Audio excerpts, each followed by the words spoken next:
ada keyakinan kita dengan analisis kita akan saat itu akan divonis sistem tertutup, itulah yang akan terjadi. Tapi dia bilang sekarang dengan ini sudah ramai dipublikasikan, didiskusikan, ya bisa jadi berubah gitu. Berubahnya ke arah mana kita tidak tahu. Kita tidak punya bocoran dan tidak mau cari tahu tentang bocoran, kan begitu. Ini putusan yang sangat krusial, sangat strategis, menyangkut tidak hanya Bacalek, menyangkut tidak hanya partai politik, tapi juga menyangkut dolat suara pemilih yang harusnya dihormati. Yang kita lakukan itu bukan intervensi dalam bentuk uang yang sekarang banyak terjadi. Sepanjang intervensi itu bukan dalam bentuk kekuasaan, menekan harus ini, harus itu. Ini adalah ruang publik untuk memberi masukan bahwa publik ingin tetap proporsional terbuka, terbukti dengan survei indikator 80%, ingin tetap sistem proporsional terbuka. Maka saya meminta, dan di sini saya bedanya lagi dengan Prof. Jimli, ada ruang tetap untuk kita memberi pemikiran, pendapat, masukan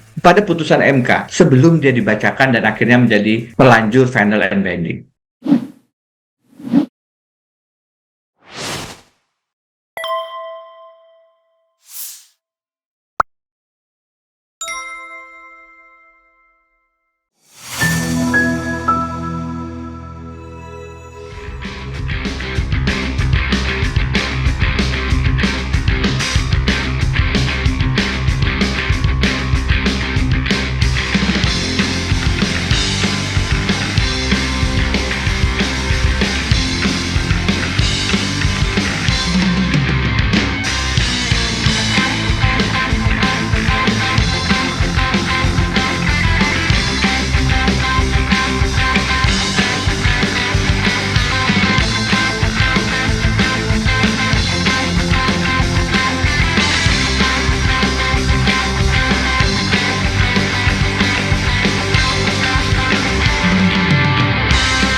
Saya ingin bicara mengenai yang kedua, soal isu mengenai sistem proporsional dan penundaan pemilu. Oke. Ya. Sudah berlalu beberapa hari setelah Anda menulis, kan? Ya. Setelah Anda menulis, menurut Anda, apakah Anda masih punya keyakinan dengan skenario itu? Sistem proporsional tertutup dimenangkan, lalu kemudian pemilu akan ditunda untuk menyesuaikan dengan, katakanlah, MK kan suka ngasih-ngasih PR kan gitu kan, mungkin PR-nya biar demokratis maka diadakan konvensi internal partai terlebih dulu, bla bla bla bla, karena itu pemilu ditunda. Setelah beberapa hari Anda menyampaikan hal itu, bagaimana tone-nya menurut Anda? Makin kuat atau makin lemah atau netral? Saya ingin awali dengan 2-3 hari yang lalu saya kembali berkomunikasi dengan sang sumber kredibel. Nggak usah ditanya, Bang. Nggak saya sebut soalnya bakaran. Oke. Yang kami berdiskusi dan dikatakan itu bahwasanya ada keyakinan kita dengan analisis kita akan saat itu akan divonis sistem tertutup. Itulah yang akan terjadi. Tapi dia bilang sekarang dengan ini sudah ramai dipublikasikan, didiskusikan, ya bisa jadi berubah gitu. Berubahnya ke arah mana kita tidak tahu. Kita tidak punya bocoran dan tidak mau cari tahu tentang bocoran, kan begitu. Nah, saya awali dengan itu. Dan yang kedua, mungkin Abang ingat bahwa sekitar bulan Maret 3 bulan yang lalu saya sempat menyampaikan di satu kesempatan bahwa ada kepala lembaga tinggi negara yang mengatakan kepada saya, ini MK akan memutuskan sistem proporsional tertutup dan menunda pemilu 2-3 tahun untuk penyesuaian. Itu sudah sudah saya sampaikan sebenarnya secara publik ke salah satu ke salah satu media televisi nasional dan dipublikasikan juga. Tapi waktu itu tidak seviral yang terakhir. Di RH Channel ada juga. Di RH Channel ada juga. Jadi sebenarnya kita sudah sampaikan ini bukan sekali, 2 kali. Tetapi yang pertama tidak viral, yang kedua menjadi perhatian. Mungkin karena orang sudah menunggu. Ada juga komentar dari Presiden ke-6 SBY, ada lagi ditimpali oleh Ketua MK baik Pak Mahfud maupun Pak Jimli, sehingga dalam 1 hari saya diingatkan oleh teman-teman di kantor, itu Twitter saya sudah dilihat lebih dari 4 juta.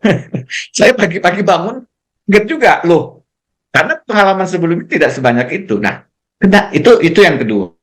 Sudah sempat kita sampaikan, bukan hanya baru-baru ini, tapi lebih dari 3 bulan yang lalu, tentang bahwa MK kemungkinan akan merubah sistem proporsional terbuka menjadi tertutup. Yang ketiga, Bang, saya ingin memberikan alasan kenapa ini menjadi penting untuk dibawa ke ruang publik. Di sini agak berbeda dengan guru saya, Prof. Jimli, yang meminta agar tidak ada semacam tekanan-tekanan kepada lembaga peradilan. Saya tidak bermaksud menekan dalam artian negatif, intervensi dalam artian negatif. Tapi kita paham kan, Bang, Abang menulis di Kompas tentang ada praktek-praktek menyimpang di Mahkamah Konstitusi. Kita ini sejak mahasiswa punya concern tentang praktek-praktek mafia hukum. Kami di 30 April 2000 membentuk satu lembaga swadaya masyarakat khusus untuk itu, namanya Indonesian Court Monitoring, ICM. Pada saat yang sama di Jakarta ada Masyarakat Pemantau Peradilan Indonesia, ada Indonesia Judicial Watch dibuat oleh Bung Asrun dan seterusnya. Kita punya concern tentang praktik mafia peradilan. Ide yang sama kemudian saya install di istana dan diberikan ruang oleh Pak SBY menjadi Satgas Pemberantasan Mafia Hukum. Kenapa? Karena kita melihat hukum kita masih belum ideal, masih ada praktek menyimpang, masih ada ruang-ruang transaksional. Di Mahkamah Agung sekarang saat kita bicara ini, ada sidik kasus korupsi terkait mafia hukum di Mahkamah Agung. Ada beberapa hakim agung jadi tersangka, ada sekretaris Mahkamah Agung jadi tersangka. Kita ingat bagaimana di Mahkamah Konstitusi ada ketua MK menjadi terpidana, ada hakim konstitusi menjadi terpidana, dan seterusnya. Peradilan kita bukan peradilan yang sudah bebas dari praktik-praktik transaksional itu. Karenanya, Bang, menurut saya tetap harus ada ruang-ruang yang diberikan kontrol publik, membawa diskusi-diskusi teknis peradilan bukan hanya di ruang sidang, tetapi juga dibawa ke ruang terang, dibawa ke ruang publik. Khusus untuk Mahkamah Konstitusi, kita sama-sama paham, Abang dan saya sama-sama mengerti bahwa MK itu final and binding. Begitu dibacakan di hadapan sidang yang terbuka untuk umum, tidak ada lagi upaya hukum apapun, kita harus hormat, kita harus laksanakan, bisa mengkritisi, tapi tetap hormat dan laksanakan, dan tidak kemudian itu ditunda, langsung nikat, kecuali putusannya sendiri mengatakan ada ruang 2 tahun perbaikan, ada ini dan itu. Tapi begitu dia dibacakan, teorinya dia langsung harus dilaksanakan, langsung mempunyai kekuatan hukum nikat. Karena demikian itulah kita kemudian baru saja 25 Mei kemarin berhadapan dengan satu putusan yang logika hukumnya menurut saya kacau. Masuk ke masalah batas umur pimpinan KPK bisa 50 tahun itu is okay, tapi kemudian itu bisa berdebat karena sebelumnya MK konsisten open legal policy, tapi menambah 4 ke 5 tahun, bacaan saya itu hanya untuk menjaga kasus di Pilpres 2024. Karena dikatakan supaya tidak merusak independensi KPK, supaya tidak dipilih oleh Jokowi dan parlemen periode yang sama 2 kali. Mereka seakan-akan lupa kalau digeser ke 2024, panselnya dibentuk bulan Juni, masih presidennya Jokowi, fit and proper test-nya masih periode sekarang. Terus di mana argumentasi itu punya dasar? Berarti kan keliru. Itu sebabnya pada saat saya berdiskusi dengan kawan ini, dan kita sepakat ini berbahaya sistemnya kalau dikembalikan proporsional tertutup, dan kemudian bisa mengganggu demokrasi persiapan pemilu kita di KPU dan seterusnya, bisa mengembiri hak pilih rakyat kita yang terbatas kemudian nilai bobot suaranya karena akan ditentukan oleh nomor urut. saya kemudian mengambil keputusan, oke, bawa ini ke ruang publik. Karena ruang untuk memberikan masukan kepada MK itu sebelum putusan dibacakan. Kalau ini pun ditutup juga, publik tidak bisa mengawasi juga, ataupun pengawasan ini kemudian dibawa ke ruang pidana, dijadikan delik dan seterusnya, ya menurut saya ini lebih berbahaya gitu. Tapi biarlah itu karena terkait dengan ada laporan polisi ke saya, ya itu tidak ingin saya komentar lebih jauh, nanti subjektif barangkali. Tapi saya ingin mengatakan ini putusan yang sangat krusial, sangat strategis, menyangkut tidak hanya bacalek, menyangkut tidak hanya partai politik, tapi juga menyangkut dolat suara pemilih yang harusnya dihormati. Dan kita tahu harusnya ini open legal policy, abang dan saya mengerti, harusnya ini tidak, kalaupun dilihat gitu, ya mestinya tidak diputuskan untuk diterapkan sekarang, kalau dirubah kan akan chaos dan seterusnya. Jadi Bang, tentang sistem pemilihan ini, saya masih tidak bisa menjawab akan kemana arahnya. Menurut saya, ya kita bisa, abang dan saya kan bisa melihat kecenderungan hakim. Sebagaimana sering saya contohkan, kalau di Amerika Serikat, hakim agung dinominasikan oleh presiden dari Partai Republik, maka dia cenderung memilih hakim yang konservatif, yang menolak aborsi, menolak LGBT, mendukung hukuman death penalty, capital punishment, hukuman mati. Sebaliknya kalau presiden dari Partai Demokrat, maka nominator hakim agungnya itu lebih cenderung progresif liberal, mendukung LGBT, mendukung aborsi, menolak hukuman mati dan seterusnya. Itu kan dengan kacamata itu kita bisa membaca sebenarnya kalau presidential threshold, dissenting opinion-nya Prof. Saldi Soehartoyo. Kalau yang terkait dengan pimpinan KPK, dissenting opinion-nya Prof. Saldi Soehartoyo, Bu Eni, Pak Wahidudin Adam. Kenapa Pak Wahidudin Adam sekarang cenderung lebih bebas? Karena saya dengar Januari 2024 beliau akan pensiun 70 tahun, sehingga beliau menampilkan putusan apa adanya.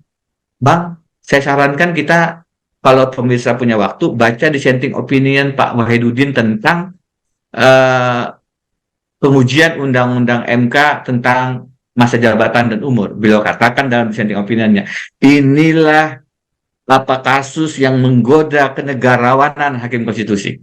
Karena kita sebenarnya sedang berpikir, ini mau diterima nggak gratifikasi jabatan 70 tahun, 15 tahun maksimal itu, umur 70 tahun sampai masa jabatan maksimal 15 tahun.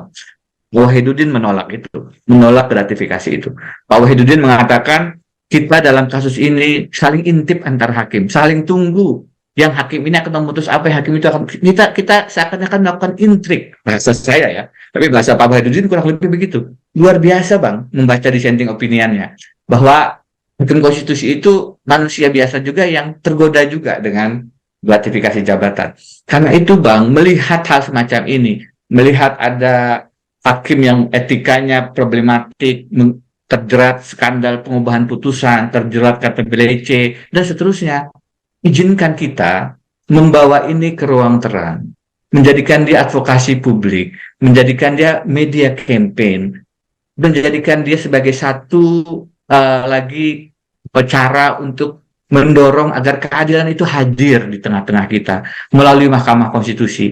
Menurut saya, sepanjang yang kita lakukan itu bukan intervensi dalam bentuk uang yang sekarang banyak terjadi, sepanjang intervensi itu bukan dalam bentuk kekuasaan, menekan harus ini, harus itu, ini adalah ruang publik untuk memberi masukan, bahwa publik ingin tetap proporsional terbuka, terbukti dengan survei indikator 80%, ingin tetap sistem proporsional terbuka, maka saya meminta, dan di sini saya bedanya lagi dengan Prof. Jimli, ada ruang tetap untuk kita memberi pemikiran, pendapat, masukan pada putusan MK sebelum dia dibacakan dan akhirnya menjadi pelanjur final and binding.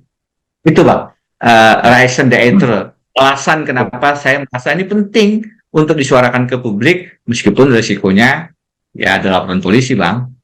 Oke. Ya, kita lihat misalnya tema penundaan pemilu ya, karena seiring dengan putusan itu, kemudian Anda juga menyebutkan bahwa gandengannya adalah penundaan pemilu.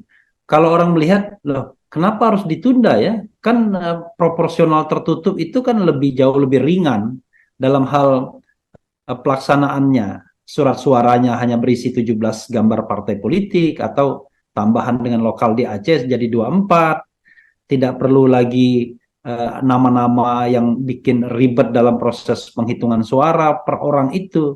Jadi ada simplicity di situ. Tapi tiba-tiba kenapa kok yang simple ini? Saya kan nanya mewakili publik ya.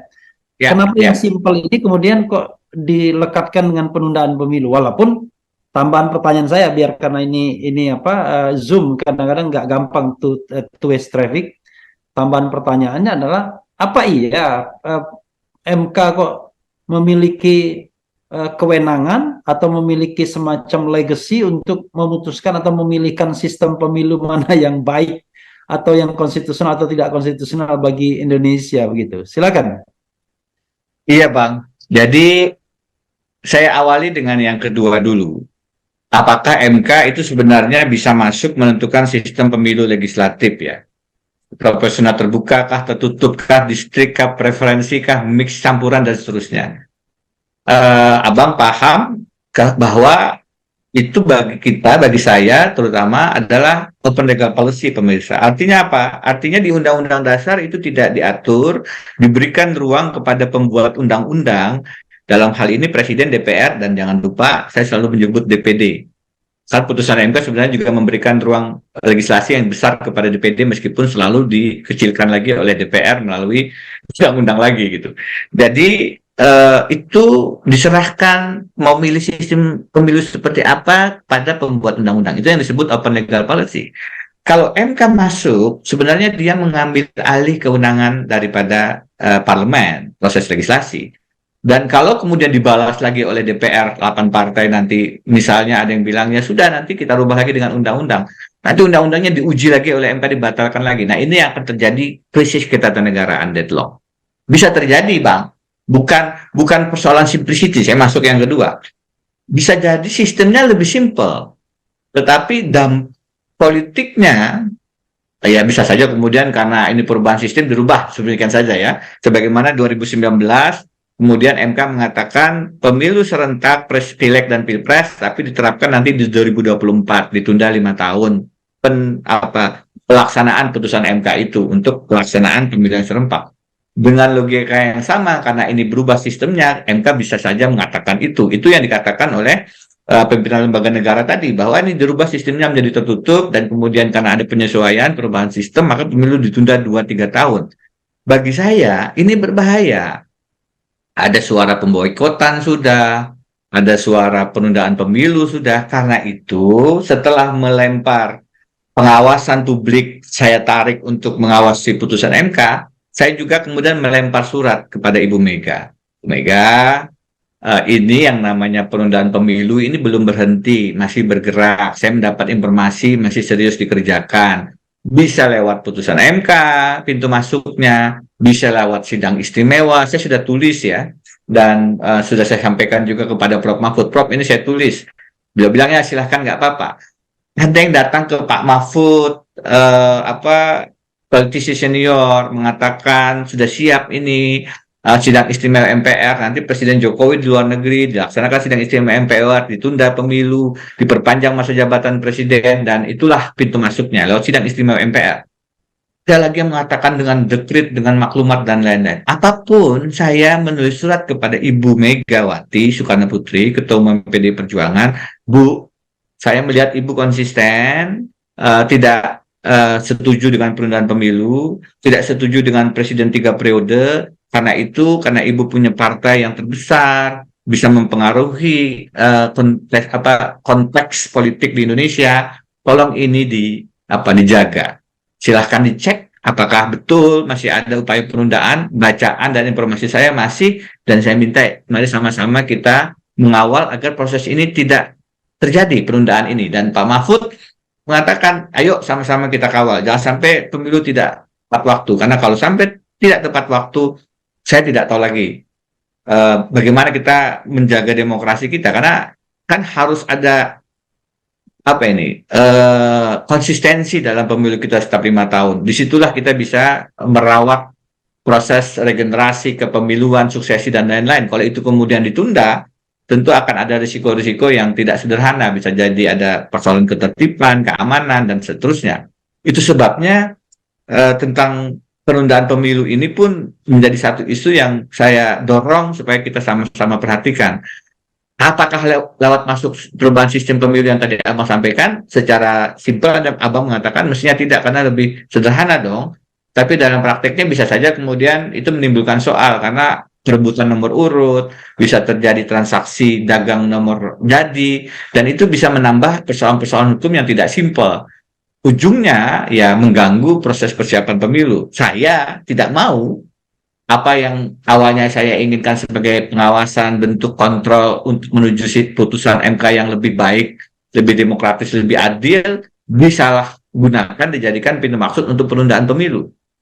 Apakah itu pemboikotan, apakah itu lain-lain yang kemudian tentu saja bukan itu maksud saya. Kita harus mengawal pemilunya jujur dan adil dan tepat waktu. Iya, ini sekedar informasi yang pasti menggembirakan Anda ya. Saya juga bikin polling mengenai apakah Anda percaya masih ada skenario tunda pemilu garis miring perpanjangan masa jabatan Presiden Jokowi dari pihak istana.